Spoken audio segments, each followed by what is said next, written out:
تحریک مسلم شبان کے سربراہ مشتاق ملک نے ہائی ٹیک نیوز سے بات کرتے ہوئے 17 سپٹمبر کو یوم نجات منانے پر سخت تنقید کی۔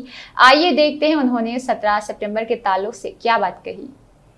17 سپٹمبر 1948 کو حیدرآباد کا سقوط ہوا۔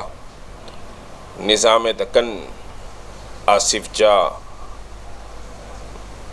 ہفتم کی حکومت کا خاتمہ ہوا اور ان کو نواب میر عثمان علی خان نظام دکن کو راج پرمکھ بنایا گیا۔ 17 سپٹمبر کوئی لبریشن ڈے نہیں تھا، یہ آزادی کا دن نہیں ہے، اور نہ سمجھیے کہ کسی ہندوؤں پر ظلم و بربریت کا دن ہے۔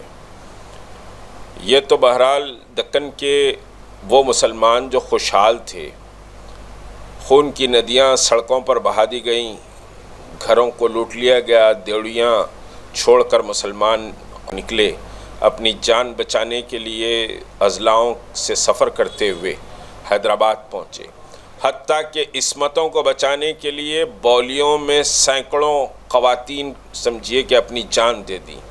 یہ خواتین کوئی سمجھیے کہ نان مسلم خواتین نہیں تھی، یہ خواتین مسلمان عزت دار باپردہ خواتین تھیں، اور سمجھیے کہ وہ بغیر پردے کے کبھی باہر بھی نہیں نکلتی تھیں، لیکن ان کی عصمتوں پر ہاتھ ڈالنے کی جب کوششیں کی گئی تو وہ بولیوں میں کود کر جان دی۔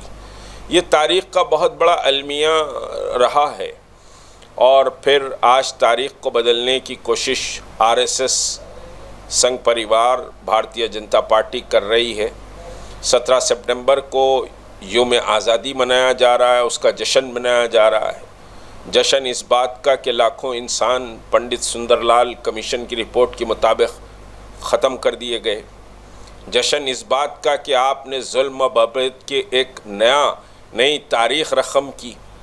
جشن اس بات کا ہے کہ اردو زبان اور اس کی تہذیب کو اس علاقے کے تمدن کو ختم کر دیا گیا۔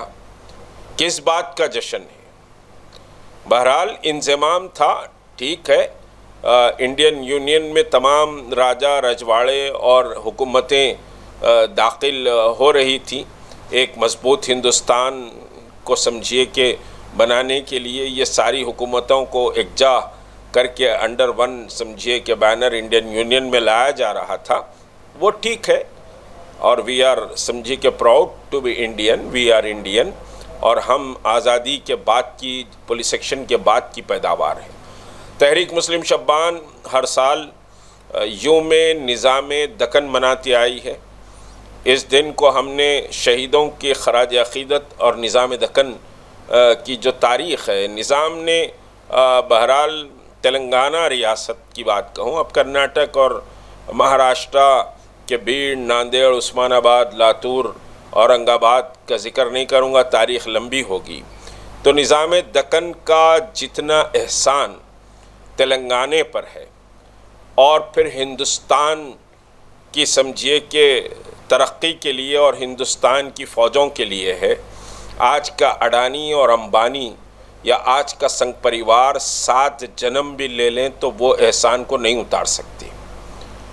64 کی جنگ میں نظام دکن نے ہندوستان کو سمجھیے کہ جو سمجھیے کہ ڈونیشن دیا ہے، وہ ڈونیشن کئی آج ٹریلینز میں ہوتا ہے، ٹریلینز میں ہوتا ہے آج وہ ڈونیشن۔ کوئی اڈانی امبانی نے فوج کے لیے اتنا بڑا ڈونیشن آج تک نہیں دیا جس کو نوازا جا رہا ہے، ملک کو بیچ کر ان کے حوالے کیا جا رہا ہے، اور نظام دکن کو یہی لوگ غدار کہیں گے، جبکہ راج پرمکھ نظام دکن کو سردار ولبھ بھائی پٹیل نے بنایا تھا، تو یہ پٹیل کے ایکٹ کا انکار کرتے ہیں، دوسری طرف پٹیل کی بڑی مورتی لگا کر سمجھیے کہ اسٹیچو آف یونٹی کو اس کا نام دیا جاتا ہے، اور پٹیل ہی کے ایکٹ کو آپ رد کرتے ہیں۔ تو بہرحال تاریخ کو بدلنے کی ایک کوشش ہے، لیکن تاریخ تو تاریخ سمجھیے کہ رہتی ہے۔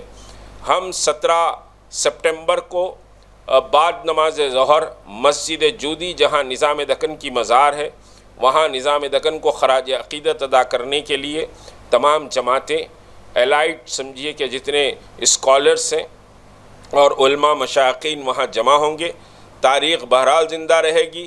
یہ بھونکنے والے سمجھیے کہ کتنا بھی بھونک لیں لیکن تاریخ بہرحال تاریخ ہوتی ہے. اور نظام دکن کا جو احسان ہے وہ احسان سنگھ پریوار اپنی 7 نسلوں کو بھی اگر لگا دے تو وہ احسان نہیں اتار سکتے.